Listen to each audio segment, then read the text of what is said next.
1920, a quarter of the earth belonged to one nation. 400 million people, more than the entire population of Europe, answered to a single crown.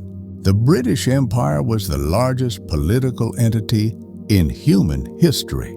30 years later, it was gone, not conquered, not invaded. The empire that took centuries to build collapsed in a single generation. And the beginning of the end started with a single radio broadcast. This is the story no one tells you about how the world's greatest superpower became a footnote, humiliated by allies, abandoned by subjects, and forced to watch helplessly as everything it built crumbled to dust. August 15, 1945, radios across Britain crackled with Prime Minister Clement Attlee's voice. Japan had surrendered. In Piccadilly Circus, thousands flooded the streets. Strangers embraced. The war was over. Britain had won. But here's what the celebrating crowds didn't know. Britain wasn't victorious. It was bankrupt. The country owed $40 billion to foreign creditors, a debt so massive it wouldn't be fully repaid until 2006. Cities lay in ruins. Food was rationed, and the nation that once ruled the waves now depended on handouts from Washington. The Americans weren't subtle about the arrangement. Every dollar from the 1946 loan, every cent of Marshall Plan aid came with strings attached. President Truman made one thing clear. America had no interest in propping up British colonies. While London celebrated victory, Moscow and Washington carved up the post-war world between themselves. Britain wasn't at the table. The empire that had dictated global affairs for 2 centuries was now a junior partner, watching from the sidelines as superpowers decided humanity's fate. And across the empire, people were watching too. The Japanese had done something Britain's enemies never managed before. They'd proven the empire could bleed. In Burma and Malaya, the Imperial Japanese Army had cut through British defenses like paper. Fortress Singapore, the Gibraltar of the East, fell in 7 days. 80,000 British and Commonwealth troops surrendered. It was the largest capitulation in British military history. The colonies noticed. India moved first. For decades, the independence movement had grown stronger, smarter, more sophisticated. Indian leaders, educated in British universities, had learned the colonizers' language, laws, and weaknesses. Now, with Britain exhausted and broke, they smelled blood. Winston Churchill raged from the opposition benches, "India must remain. The jewel in the crown cannot be surrendered." But Attlee's government had no fight left. They sent Lord Louis Mountbatten to manage the transfer of power. His mission was impossible. Unite Hindu, Muslim, and Sikh factions that had been deliberately divided by British policy for a century. The empire had ruled India by keeping its people at each other's throats. Now that strategy guaranteed catastrophe. Mountbatten had months to undo generations of colonial manipulation. He failed. On August 15, 1947, exactly 2 years after Japan's surrender, India became independent, and it immediately tore itself apart. Partition split the subcontinent between Hindu-majority India and Muslim-majority Pakistan. 14 million people fled their homes. Trains arrived at stations filled with corpses. Villages burned. Neighbors became executioners. Between 1 and 2 million people died in the chaos. British colonial forces too few, too frightened, watched it happen. Palestine fell next. For decades, Britain had made contradictory promises to Arab and Zionist groups. After the Holocaust, pressure mounted to allow Jewish immigration. When Britain resisted, Zionist paramilitaries attacked British soldiers.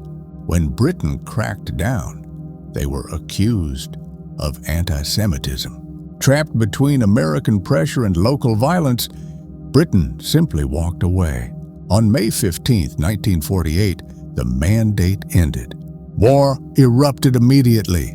The pattern repeated across the globe. Burma to Malaya, Kenya, Nigeria. Each colony sensed the empire's weakness. Each demanded freedom. Some negotiated, others fought. In Kenya, the British response turned brutal. Suspected rebels were rounded up, tortured, placed in detention camps. The horrors would remain buried for decades. But it was Suez that shattered any remaining illusions. In 1956, Egyptian President Gamal Abdel Nasser nationalized the Suez Canal, the vital artery connecting Britain to its remaining eastern territories. Prime Minister Anthony Eden was furious. This was theft. This could not stand. Britain, France, and Israel launched a joint invasion. Egyptian forces crumbled. The canal was seized. Victory! Then the phone rang. President Eisenhower was livid. He hadn't been consulted. He had no interest in European colonial adventures. And he made clear that if Britain didn't withdraw, America would destroy the pound sterling. Britain withdrew. The message was unmistakable. The empire wasn't just weak, it was powerless. When push came to shove, Britain answered to Washington, and everyone knew it. By the 1960s, Africa was breaking away. The conservative government calculated that colonies cost more than they were worth. Better to grant independence gracefully than be humiliated again. But Britain clung to scattered islands across the globe. Gibraltar, Diego Garcia, Cyprus, tiny specks that allowed the Royal Navy and Air Force to project power far from home. These rocks and distant oceans were all that remained of the empire. In 1982, Argentina tested whether Britain would defend them. The Falkland Islands, a wind-swept archipelago 8,000 miles from London, were invaded by Argentine forces. The military junta in Buenos Aires assumed Britain was too weak, too far away, too distracted by recession and internal problems to respond. They were wrong. Margaret Thatcher mobilized everything Britain had left. The Royal Navy sailed south. The Air Force stretched its capabilities to the limit. In a brutal 10-week campaign, British forces retook the islands. It was a genuine victory. The last victory the country celebrated. Thatcher won a landslide re-election. For a moment, it seemed the old imperial pride had returned, but reality was waiting. Hong Kong, the crown colony, had been leased from China in 1898. That lease expired in 1997. Beijing wanted it back. British negotiators tried everything. They offered to extend the arrangement. They pushed for guarantees of democratic governance. They reminded China of treaties and obligations. China didn't care. On July 1st, 1997, as monsoon rains hammered the harbor, the Union Jack was lowered for the last time. The Chinese flag rose. Prince Charles and the last governor sailed away on the royal yacht Britannia. The sun had finally set on the British Empire. From 1945 to 1997, 52 years, Britain lost an empire that took 3 centuries to build. not to invasion, not to war, but to bankruptcy, exhaustion, and the cold realization that the world had moved on. The colonies that once provided wealth, prestige, and purpose were gone. The strategic position that made Britain the world's policeman had evaporated. The national identity built on imperial glory suddenly had no foundation. What remained? A medium-sized island nation searching for a role. Former subjects arriving as immigrants to rebuild the cities the war destroyed. Conflict in Northern Ireland that would burn for decades. And a persistent, uncomfortable question that still haunts British politics today. Who is Britain without an empire? The Suez Crisis proved Britain couldn't act alone on the world stage. Brexit proved the country still hasn't made peace with that reality. Empires don't die cleanly.